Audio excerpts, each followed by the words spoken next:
Hello and welcome back to OT the podcast. We are here to talk about watch this time and how to spend it. My name is Andy Green. Me, I'm Felix Schultz. How you doing? I'm excellent, Felix. I'm sitting here. I'm wearing a G-Shock. I'm comfortable. I'm cozy. It's cold. Yeah, why not? What G-Shock you got on?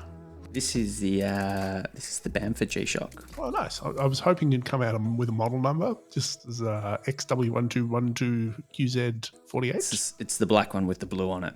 There might be a model number on the back. I don't care that much, Andy. Please GWM5610. If you just please, sometimes sponsors G-Shock very much. But maybe not, because you can't buy that watch anymore. It's a limited, sold out, but it's the black with the blue bits. The blue bits on it. Yeah, it's a fun watch to wear. I haven't worn it in a little while. I think Bamford's releasing another watch, or he's releasing one very soon. I don't know. Teasing something with Wes Lang. Yes. And Tag Heuer. Yeah. That'll be interesting. Maybe we can talk about that at some later point. Should we get Bamford back on? Or is he? We should. But speaking of colour. Oh, what a segue. We've got a guest today. You reviewed, you've worn, you've been running one of their watches. Rick Cosgrove from Solabs. Yes. He was lovely. Good guy to chat to. Really well spoken. Man who does a lot of stuff, but he's one of the 4 people behind Solabs. 4? I don't know, maybe. 4? Several. There are several people involved in the Solabs operation. I think he's the main designer. I think it's his vision. He's teamed up with the guy from Astor and Banks, who I think brings some watch tech experience to the mix. But know-how. Yeah, it's sort of putting the funk, more funk, less hands, I think is the general vibe of Solabs. It's a good vibe to have. Yeah. Depends. Before we get into that, Andy, we've collectively been watching some highbrow cinema. Yeah, the weather's a little bit wet and dreary here in Melbourne, so we've been just making the most of that Netflix subscription, I should say. Yes. I watched Extraction 2, and I'm not going to lie, I knew it was coming, and I'm like, I'm a little bit excited for this, because I quite liked Extraction 1. That's Chris Hemsworth. That's the big budget Netflix. Yeah. It's so Extraction 1 was him, I think, getting a kid out of somewhere in, I'm going to say India. Straight up action, like minimal plot, lots of guns, lots of choreography. This one ramped it up to about 11. The setup was 5 minutes. Like, as he sort of like, it turns out it didn't die in the last one. He's in the hospital. He's back. He's retired. He hasn't retired. He's shooting people. It was great. It was honestly everything you want from a top quality dumb action movie. I watched the first one. I don't remember too much of it, but I think you've just described a lot of the plot. Goes in, takes someone out. There were some highlights. There was some spectacular large fight choreography in a prison at the start. And then there was, I think, perhaps one of the best and the most Chris Hemsworth fight scene I can imagine, a fight scene in a gym. People die. Oh, classic. People barbells, dumbbells. Well, but when the pin on like the weight bench was pulled out and squished people, and I got the vibe, because this is Netflix, that all that gym, everything in this movie would have been product placement. Yeah. I mean, it's smart. It makes sense. Yeah. That would not have been a cheap exercise. I mean, it's probably Chris Hemsworth's one film or second film outside of doing something for Marvel for the year. I mean, why not? I didn't notice any particularly interesting watches in it. Any sort of what I saw seemed to be like sort of Garmin vibes. So it was Garmin or Hamilton, I think, in the first one. Okay, might have been Hamilton, to be fair. It looked like a smartwatch or something like that. Be a hammy. But yeah, it was good. I would recommend it if you want to not think for about 90. And that was the other thing. It was 90 minutes long. There was a finale in a church. What more do you need? Well, speaking of drama and violence... I don't think we spoke about this last week, but Tony Trainer, great guy. Thank you, Tony Hodinky. Where's this going? He did an article and kind of brought up a SiliconValley.com article around a guy in the Bay Area, which is San Fran, who was suing his authorized dealer for making him spend $220K in order to get the $100,000 Nautilus that he actually really wanted. And then the dealer lost Patek. Well, yeah. So the lawsuit, there's a little bit to it, right? The lawsuit is actually saying they knew they were going to lose there, distribution rights to Patek. Right. So they were stringing him along with no hope of delivering. Yeah, like they actually knew Yeah. that they could never deliver this watch because it just wouldn't come in time. They were going to lose their license. Well, it's not a license. What is it? Contract. I don't know. Who knows? Deal. Yeah. Their deal. But apparently, so it's Shreve & Co. But apparently they've been, like, they were the second Patek dealer in the US. Sure. So long standing relationship. They call it the Promise Watch, which I think is, that's the legal kind of definition. They define Promise Watch as a term, and then it's referred to as the Promise Watch throughout the legal documents. Right. That's a case back inscription right there. The Promise Watch. Yeah. But interesting. That is funny. I mean, and I guess like this, it makes perfect sense. Like when people start treating watches like investments, yeah, start treating them like investments, which involves legal action when things don't go according to plan. Well, you wouldn't do it unless if they still had Patek and you had some hope of getting it. But I mean, to be fair, that's pretty rough. I don't hate it. Like I don't love the whole thing around it, but if I was being told buy this, buy this, I don't like that attitude. I don't like that vibe. And I would, if I was a lawyered up tech bro, why not? Well, one of the things that went into that $220K was $50,000+ diamond necklace. So he's obviously got money to buy that stuff, but also take his action. And he doesn't want that. He doesn't want that necklace. He's doing it to get the watch he wants. Get the Nautilus. So interesting. But I also watched some high drama, high action, high violence Netflix. Yep. A bit longer than 90 minutes. I reckon it pushed 2 hours, but this was The Mother starring J-Lo. Yep. The plot in 25 words or less, please. Or the synopsis, the setup, whatever you want to call it. Oh, it's spy drama. J-Lo's the mother. She has to be separated from her daughter, which she had with, international criminal. Sure. But then has to come out of sort of witness protection 10 years later to protect her. Nice. And through that, they kind of bond and form a connection that they never had. That's incredible. A connection formed over semi-automatic weapons. Yeah, automatic, semi-automatic, a lot of knives. A lot of scenes where people are sort of running away from motorbikes and cars, but then and the cars can't catch up to them. Which I found quite weird. Like people were actually outrunning motor vehicles. Was it because they were zigzagging? You know what? There was a bit of zigzagging in the field. Yeah, serpentine. That's great. So bad that it did a second lap around and became good. Yeah, great. That's what you want. So like a 395-degree rotation. You know what I mean? Yeah.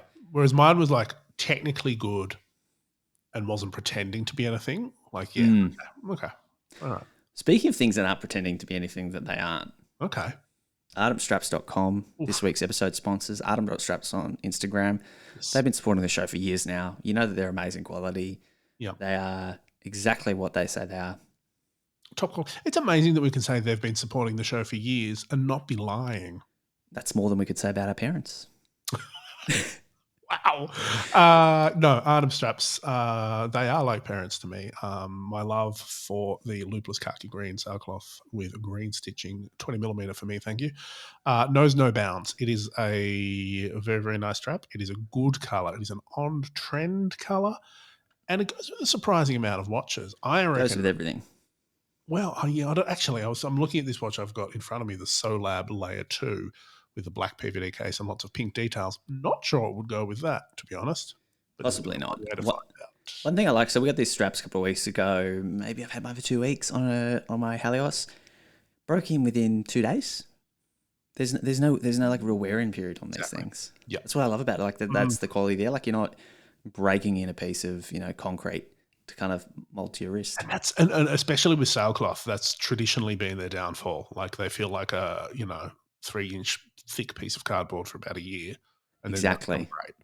ArtemStraps.com. OT the podcast listeners are high quality, and they deserve high quality hardware for their watches. So look no further. Nice. Felix, it is now time to get. I'd say he's a friend of the show, Rick Cosgrove.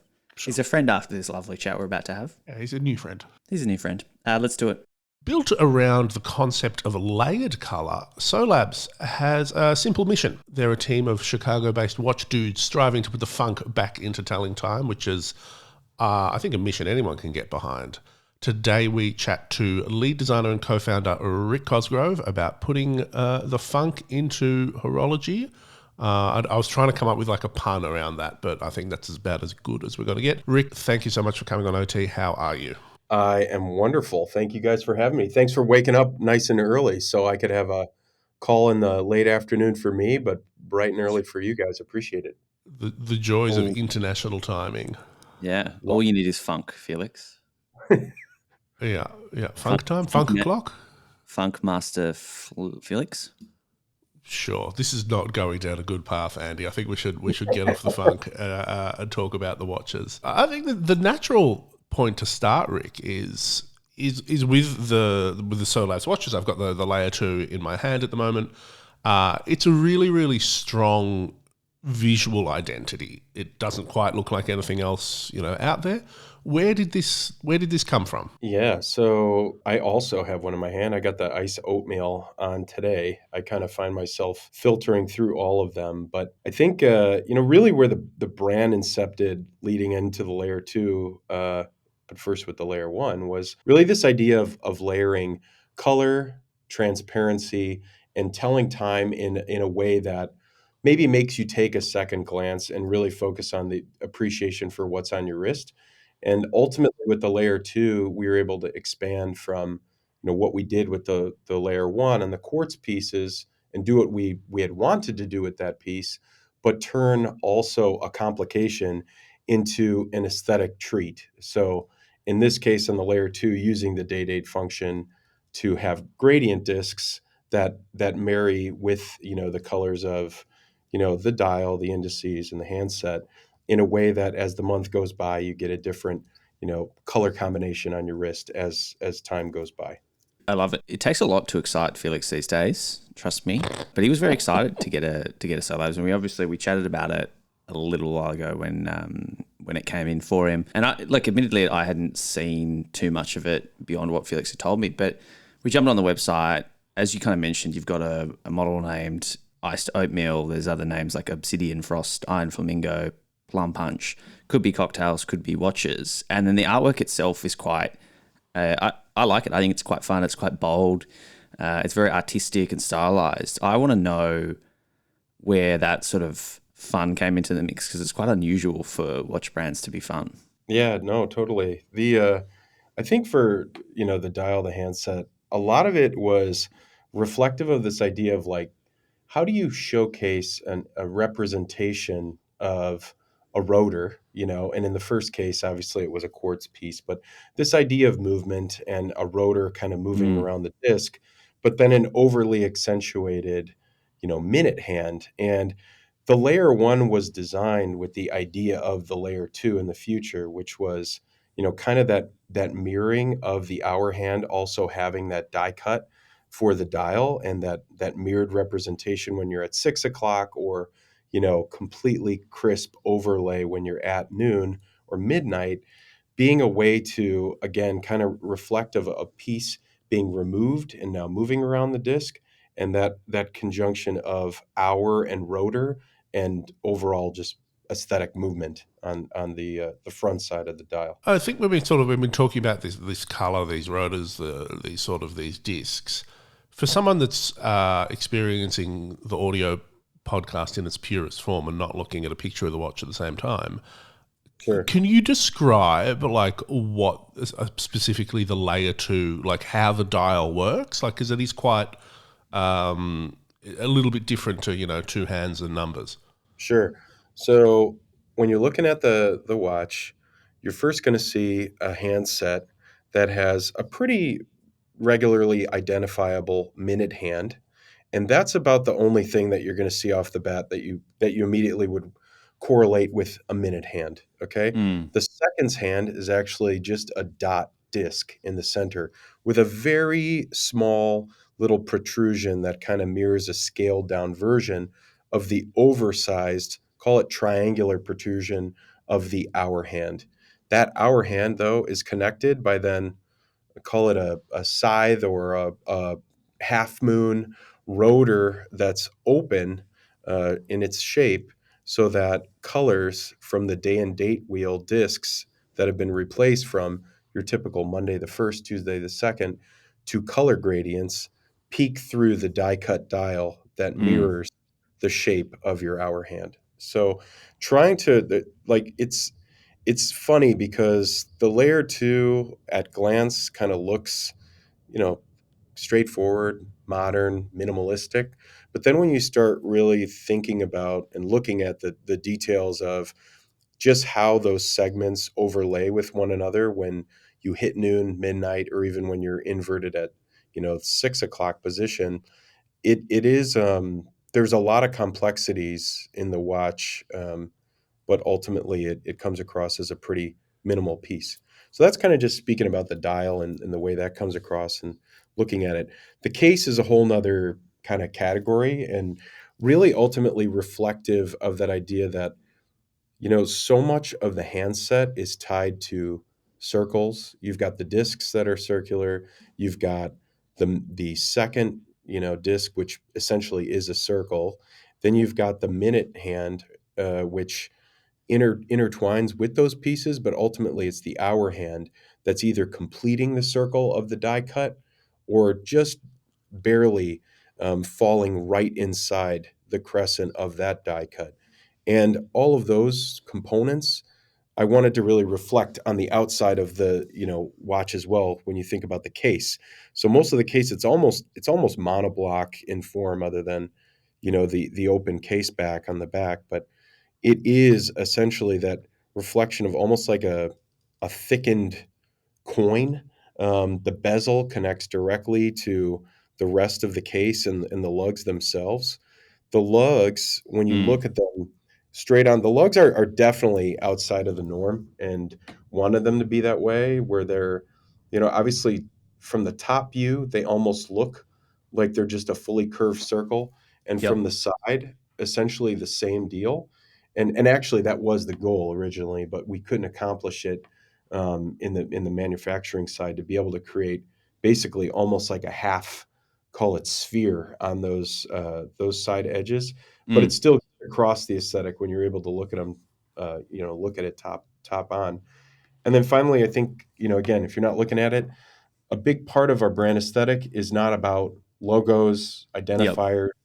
It really is about the shape, the forms themselves, and that ultimately we've got our insignia on the, etched into the crown, and you're really only going to see Solabs die cut into the rotor as just a one last final quirky thing with some text around obviously the case back. But other than that, it's essentially trying to push the most minimal side of the watch itself being the brand.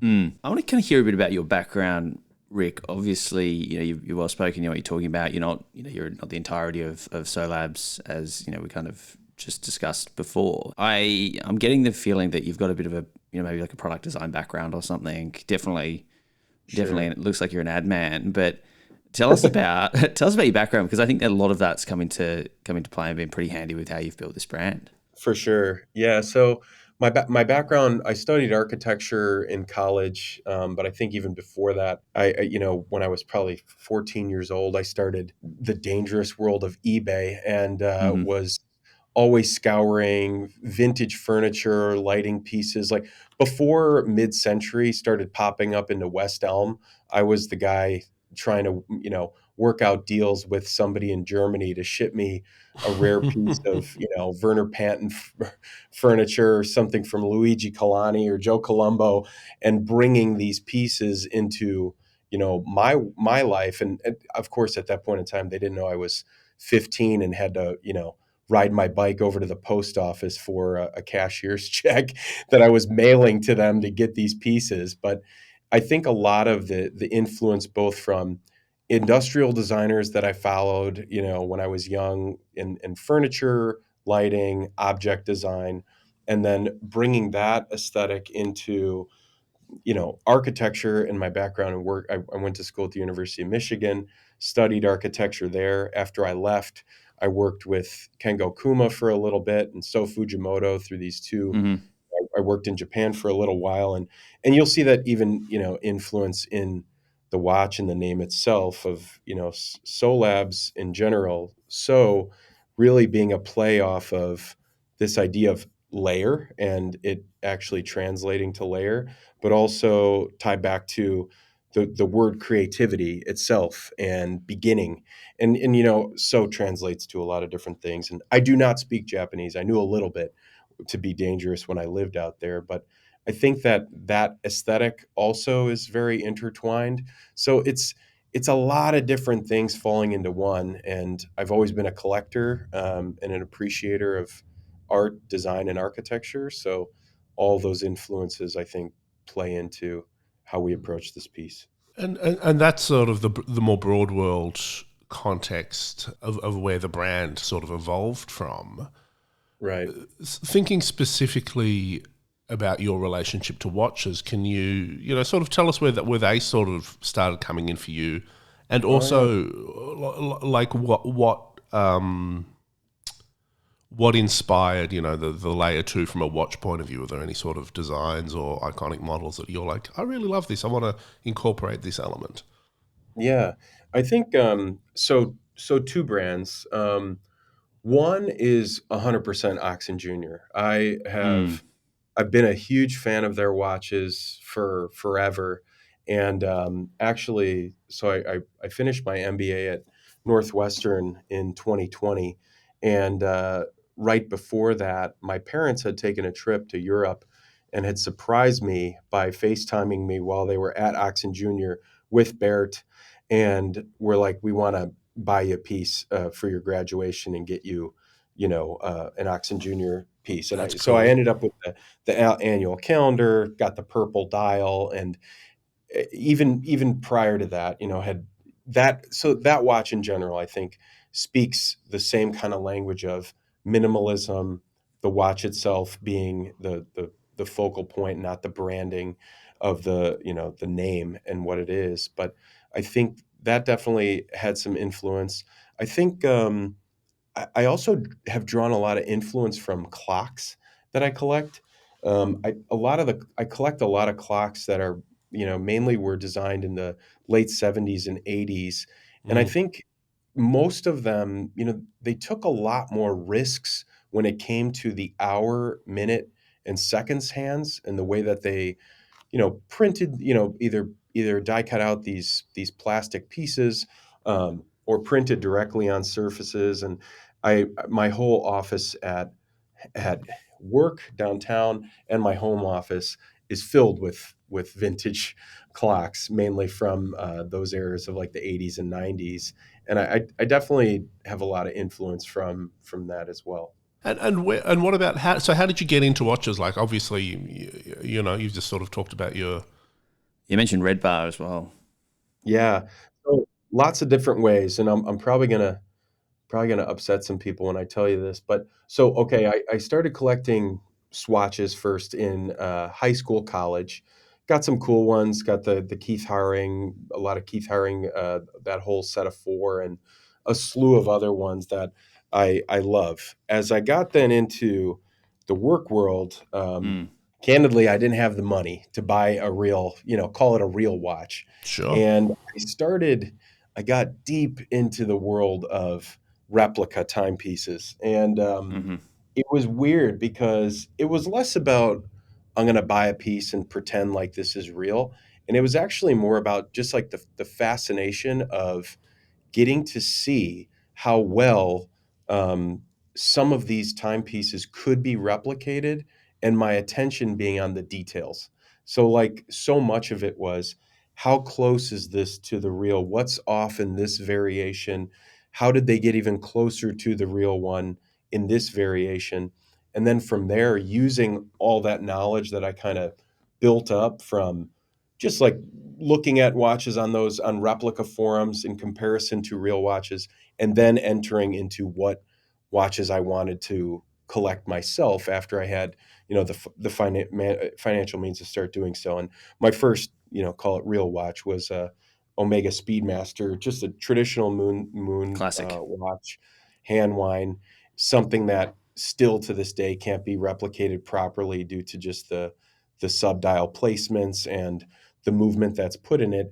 And slowly then started collecting more on the vintage front, and then getting into in some, call it some more off kilter, watches, with Oxen Jr. being one of them. I've got a Bulgari Octo that was part of the original set when Gerald Genta was first bought out by the brand. So Mm. always fascinated by, I think, some of the slightly offbeat, different, stranger timepieces, both for my own personal joy, but I also think that great watches are less about status and more about conversation and sparking conversation in people who, it's not just about, okay, I have the means to buy a nice watch, but I have something that truly brings me joy when I look at it, and also maybe incites somebody else to say, what is that? And can I take a look at that, because I've never seen something like that? That, I think, is part of what's always interested me about watches in general. Yeah. Well, I got a conversation started for you. You got a marketing and advertising sort of background in the mix there. So if Solabs was a 1970s first era glam metal band, what glam metal band would it be? Oh, Could it be a hair metal band from the 80s? Or is Hair it metal, it's the exclusively same. glam metal? First era, so the I, 70s. I'd go with yes. I'd go with like yes route, Mm. where you've got a little mix of prog Mm, rock, but you also like yes. I don't know if for anybody listening or even you guys know who Roger Dean is, but Sure. I've loved Roger Dean's artwork mm-hmm. forever and was first introduced to it by Yes, but he did almost all their album covers, and even though they won't admit it, Avatar 100% stole his entire his entire identity of his work for all of what they created. But I think, yeah, maybe we'd be yes. I don't know. I'd want to hear what Andrew thinks about that too. I'll have to ask him that. Yeah, that's what I think. I look at this and I just think of those like album covers, especially with a lot of the kind of more creative material that you guys put out, as opposed to just the strict product shots. Yeah, Lots totally. of gradients, Or lots of like, pastels. yeah, Disraeli gears maybe from Yeah. Cream. Very cool. So you've kind of relaunched, did a big launch in 2022. We're sort of halfway through 2023. What is this year kind of, or what does this second half of the year hold for So Labs? What's planned? What's next? Yeah, what's next? So we've been working on two things. Mm-hmm. One, really, really want to move into having some clocks.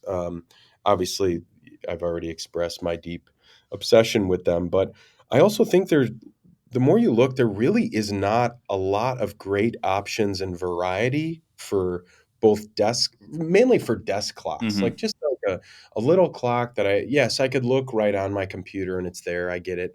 But the idea of desk clocks was very popular when you think, almost several decades ago. And slowly it kind of fizzled away because of modern computers. And we worked on a prototype last year and actually found someone who can manufacture it appropriately for what we want to do. But start with a desk clock. I'd like I have both prototypes of desk clock and a wall clock that tie very closely to the style of the Layer 2. And also, I've been able to um, create it in a way where the disc, a gradient disc similar to the Layer Mm. 2, actually is on the same stem as the hour hand. So it's sitting behind the dial, obviously, has the die cut, and then as the hour makes its way, you get a full rotation in 12 hours with a gradient disc on the desk clock as well. So want to do that. For sure, I think that would be the first next piece. And then in terms of a timepiece, I think the goal is to do a chronograph. And I think right now we're up in the air of if it would be something that we do with use Mecha quartz and go Mm. that route, or if we go Miota quartz route or mono pusher route. But the goal is similar to layer two. How do you take an existing complication and use it in a new way? And I personally, I don't know about you guys or listeners, when I wear my chronographs, I just like them running. I will stop and reset it if I actually am about to time something, or want to time something. But ultimately, when I wear them, I like the movement, just like seeing it move on my watch and let it run. So Mm. The idea being, if we put out a chronograph, the chronograph would be something that you'd want running almost all the time, because that in itself could be creating new aesthetic looks on your wrist as you're wearing it throughout the day by running the chronograph. So those two things are what we currently have in the works. But Clocks and still chronographs. lots of love for the Layer 2 right now, and goal being that we get just more, I think more attention and more eyes on it. I think it's definitely a unique piece, and I think the landscape is finally starting to evolve into people wanting poppier, funkier things that break kind of the traditional looks. And yeah, still a lot of love and focus for the Layer 2 right now. Yeah, fair enough. It is lovely. And just a point to, Andy sort of was saying, he hasn't seen me as excited about a watch in a long time. This, I think, is the first watch that I reckon in over a year or a couple of years, I've actually gone, hey, can I have a look at this watch to the people that make it, which is something, I used to do a lot like starting out, but now I'm, a little bit more jaded. I'm like, oh yeah, it's got hands, it's got numbers. Cool. But one thing I'm really struck by is from the pictures, which is the only reference I've got, this watch, the Layer 2, looks like such a significant sort of evolution of the Layer 1 in a lot Sure. of ways. Like you can see it's a maturation of sort of that design philosophy and maybe, your experience with part suppliers or whatever. What did you learn, in your, Solab's journey so far? Oh, that's a good one. Couple things. So, first of all, to all the watch buyers and the non-watch, I don't know, brand makers, people in the space, it takes a long time, and there's a lot of disappointment along the way. You can spend a good amount of time on design.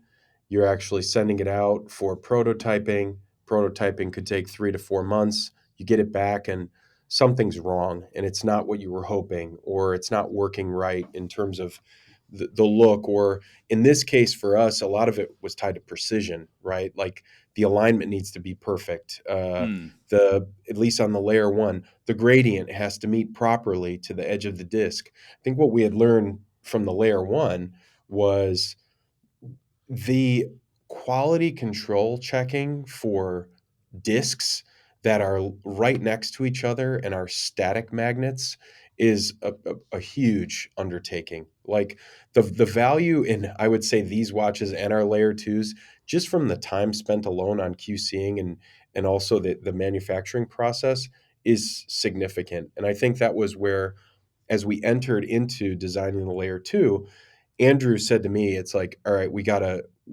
have to move to brass though for the hands. And I was like, oh, I was hoping maybe we go the sapphire route and maybe we do, sapphire disc hands, or use that along the way. And ultimately it was like, no, we should really, let's move to brass. And sure enough, that was actually around the time Ming had put out sapphire hands on one of their pieces, and it had a bunch of issues from transit because of temperature Mm. change, and alignment wasn't right. And I love their timepieces too. Lots of love for the Ming brand, but that in itself was like, okay, we made the right choice. We moved to brass, and I think we're still getting the same kind of Solabs aesthetic across in this. We're giving the transparency, but it's through die cutting the hour hand versus that gradient overlay of the hands. And I think it was a natural evolution. Kept very similar look to the crown, and I think that was important. But I think the evolution of the case being something also that was a unique versus feeling familiar, like the Layer 1, was important. And a big part of that was, I really, similar, going back to Oxen Jr., I love their short lugs. It makes the watch extremely wearable for all wrist sizes, and call it maybe genders. You have the ability to still have 40 in the width, which everybody, I think, these days feels comfortable enough wearing. But it's usually the lug to lug that, if it's too Mm. long, it really doesn't sit right on people's wrists, and it doesn't look right either if it's starting to bridge, the end of somebody's wrist. So that was, I think, important in evolving the looks from one to two as well. And I think another thing that's really important to note, and I think it might be lost from someone just looking at this, is, on Instagram or whatever, it's easy to sort of go, oh, you've just gone down the fun, colourful route. But there's a lot of like serious sort of design challenges here. Like, I don't know how much weight a watch hand can be, Uh-huh. before, you start dealing with energy issues and reliability issues there. But you're surely pushing those boundaries. For sure. Yeah, and I think can I tell you, there was a point in time. So the layer two design actually did evolve after the first prototype because the goal from the beginning was gradient discs. We then moved it to our partner, and they they couldn't do it. They couldn't accomplish it. So I changed the design, and what it was actually utilizing the day and date discs so that every 7 days a circle basically would complete right around noon. So imagine kind of between the die cut point pointing to noon and noon, there's a circle that's kind of bridging between Mm, the day and date discs. So the bottom of the circle was always white. The top of the circle is what kind of changed different colors. So you would get either a complete white circle or then a bottom half white, a top light pink, or a top dark pink, or a top blue for the Obsidian Frost, for example. So yep. we did that prototype, we got it back, and Hmm. I said, "Oh, we're so close. I just got to tweak the alignment. I think we'll get it right on the next one." And our manufacturer said, "We can no longer do this project. Oh no. This is too complicated. The indices are multiple colors. This is a problem. The circle is a problem. The die cut is very difficult." And ultimately, I talked him out of it because he said, "We can make the gradients work." I said, "Let's do that. That's what I wanted from the beginning." And obviously, we were able to do it. But when you especially look at them as a collection too, you've got four different case finishing too across Yeah. five watches. So, plum punch and iced oatmeal both are brushed. Charcoal fog is blasted, bead blasted. Hmm. Uh, Iron Flamingo polished, and then Obsidian Frost being blasted and then DLC coated. So lots of complication when you think about the production run that we did, with it being, most of these were only 50 pieces. Across all five, we have 300 total pieces. So it's not a limited set, but it's a limited run. And I think that in itself is just comes with massive challenges, right? To do that.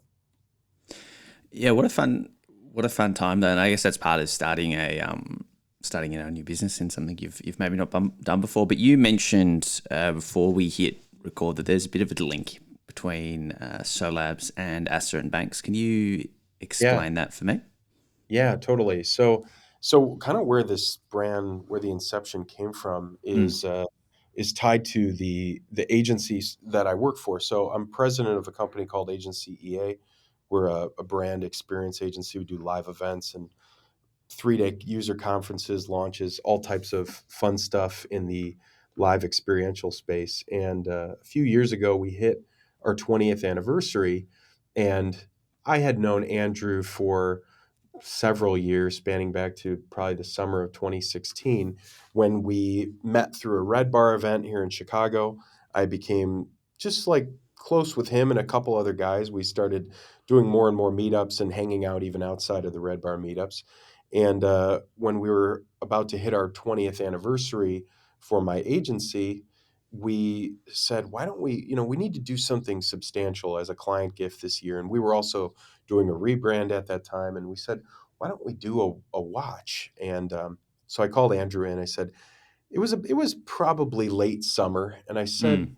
hey, we want to do, it was maybe even like, it was either July or August. And I said, hey, we want to do a watch. And he said, okay, cool. You thinking something off the shelf, or like, what are you thinking? And I said, "Oh no, I want to do it from the ground up, like fully custom." He said, when do you want to send these to clients?" I said, "Well, January." And he's like, "Yeah, I don't, I think we need to reset expectations." So we did it. We didn't do anything off the shelf. We didn't sacrifice, anything on that front.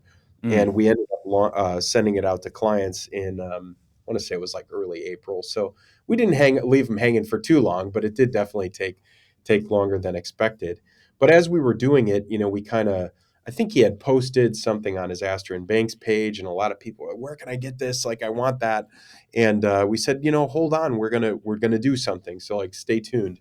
And while we were working on it, just through the Astor and Banks agency EA collab, we said, why don't we turn this into a brand and expand the color palette, thinking that would be quick and easy. That took almost another year to then get those prototypes. We changed the designs slightly. It was always meant to be nondescript in its look and feel, and but that took almost another year. And then, of course, we launched the brand in at a wind up New York in September of 2019, and and we're like, yeah, these are shipping on Valentine's Day. And of Oh course, that was man. COVID. And Yep. we didn't get our watches until September of 2020. And they did well. I mean, we sold out three of the five models, and we probably only have a handful of the Olympic Sky and Emerald Rhino left.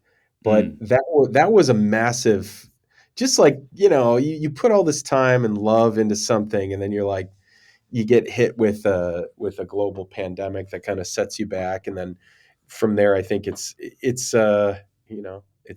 we've been able to keep it rolling and be able to get where we wanted to be, which was ultimately launching an automatic. But doing that off the bat, I think, was a little too ambitious, both from a spend side and trying to get both brand awareness and launch an automatic that's priced over $1,000 was too much off the bat. But where we're at now. Well, lessons in patience, and yeah, I mean, I think everyone experienced a bit of a disruption. Last question before Felix wraps you up. Well, second last question. We talked a lot about Solar Labs and a lot about your background. I kind of want to know, who do you think these watches are for? Who's Yeah. the customer, or who's the ideal, not your ideal customer, but who's going to get the most enjoyment out of grabbing a Solar Labs, except excluding Felix? Everyone, honestly, everyone will love these watches, Andy. Well, That's maybe you can answer that, Felix. I the appreciate that. Yeah, I appreciate that. I do think anybody could Mm, appreciate this, but truly, I do think that you know people who have an appreciation for, first and foremost, just designers who are paying more attention and hmm like truly put attention into something. Number one. Two, so whether that's another architect, a designer, somebody in the design field, an hmm artistic field, call it music, anything around that realm. I think, though, equally, we've sold these watches to a lot of people who are in even finance and business, more, call it like professional left brain institute. Is it left brain and right brain? It's I one of the forget which. brains. Call it more those put on a suit Conservative profession. types. And yeah, and let them have, especially when it comes to like either the charcoal fog or especially the iron flamingo, when you Mm, start putting that on the strap, and you've got this highly polished case, you've got this, beautiful gray nubuck strap to it. It works well in lots of different social settings. So I would say ultimately it's just someone who has both an appreciation for design as a whole, somebody who is comfortable wearing something that is a little bit louder than other watches, and also is interested in, actually, like I mentioned earlier, generating conversation through a timepiece. Because I think that's one of the more important sides of collecting, not the status side. It's more about the actual, why do I like this, and how can I share it with other people. but also be able to enjoy it myself every day when I'm looking at it. It's not just about the function. It is definitely about the appreciation for aesthetics in general. Good answer. I like the Iron Flamingo. I'm gonna have to, we'll have to have a chat about that.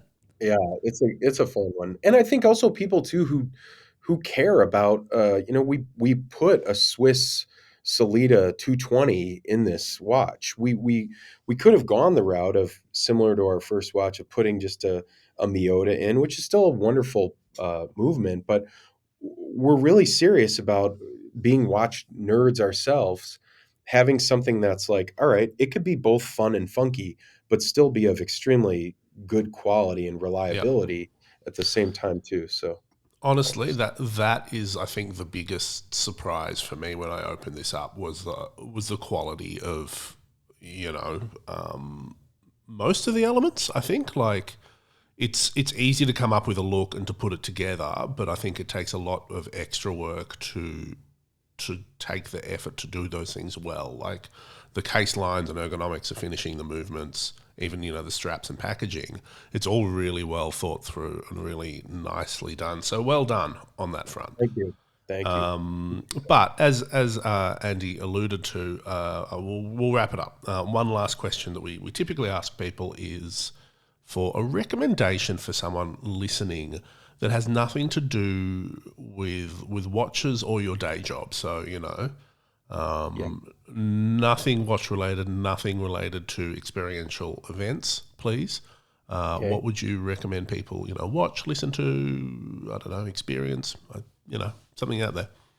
Oh, just I see. Anything, absolutely Anything. Could be anything. Gosh. Okay. We've stumped you. Mid-century design furniture recos. We've had a few of those. I mean, honestly, it's like I collect and have interest in so many random, ridiculous things. Here's one for you, okay? For all the fine gentlemen who are potentially listening to this, consider if you like cigars, try a pipe, okay? Try buying a nice tin of tobacco and a good pipe and enjoying that right now, whether it's summer or winter months, and appreciate being able to pack a pipe and smoke a pipe on your porch or outdoors instead of a cigar. That's a really, Nice. really weird, specific thing, but this is like totally other random side of me, but like I inherited my grandfather's pipe collection when I was like 16 years old.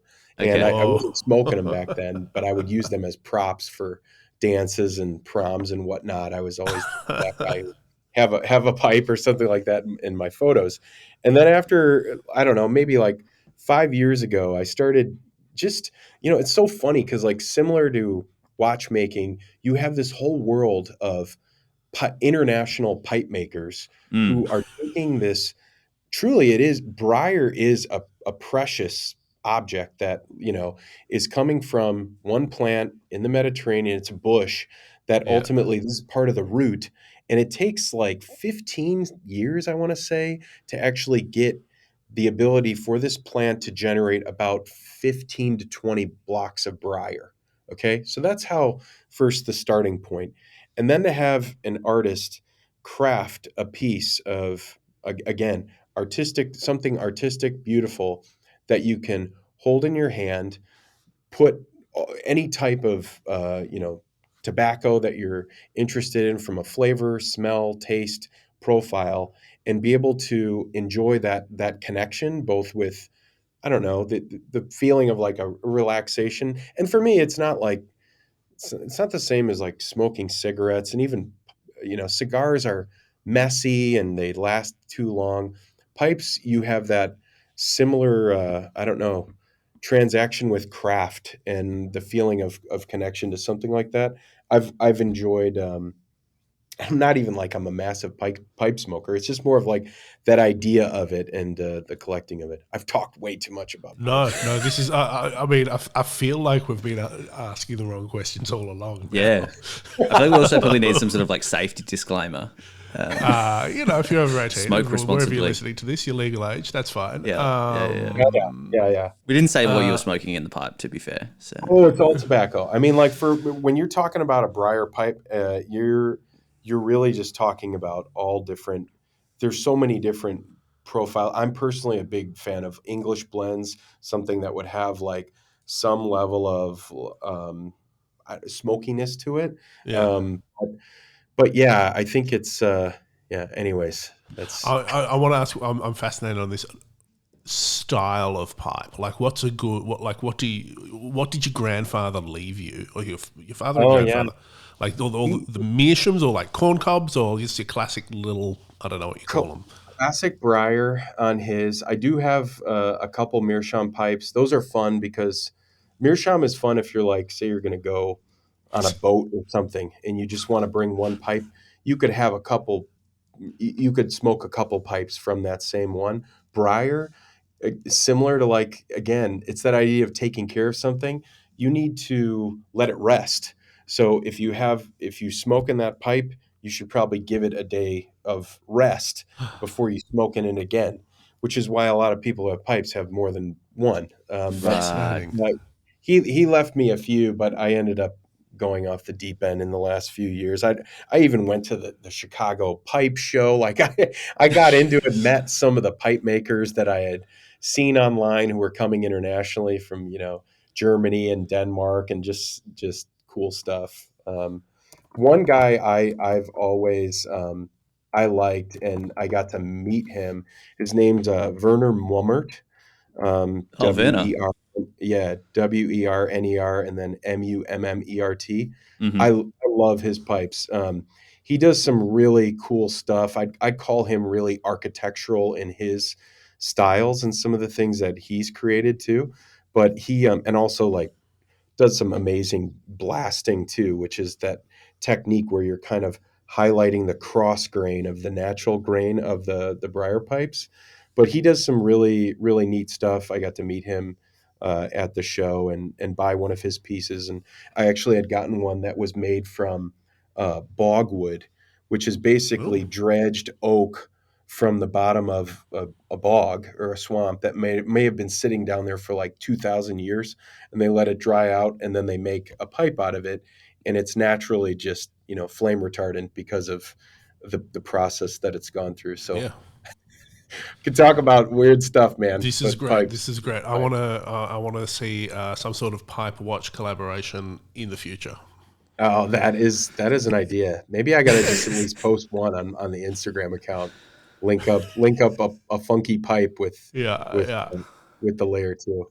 Well, Rick, it's been absolute treat chatting to you about mostly watches, but also surprise pipe. We'll link up everywhere where you can find out about Solabs, Instagram and the site. So be sure to check the show notes. But thank you for taking the time to talk us through your brand. Thank you so much, guys. Thank you, guys. Appreciate it. I appreciate you joining us. Andy, Rick was great. Solabs are great. I like watch brands that do different things, that take risks, and this ticked all my boxes. Nice guy. I just like nice people, and he's a nice guy doing nice work. And yeah, go check the website out. The artwork on there, the way they style up the colors, it's fun, and it's pretty different. It's a whole cool little thing. Hey, Artem Straps, thank you very much. I'm still hoping for an OT pink for the next drop. I'm not entirely. We should have that conversation. Of course, make sure you're giving 5-star reviews and telling your friends. Don't join our Discord because there's far too many notifications in there, and I can't keep up with it all. So make sure you stay out. There's far too many interesting conversations happening. Yeah. They called me out today for not putting a link in show notes that I said I would. So I'm not doing that ever again. They're starting to police me. Keeping you honest. I like it. We'll see you next week. See you later, alligators.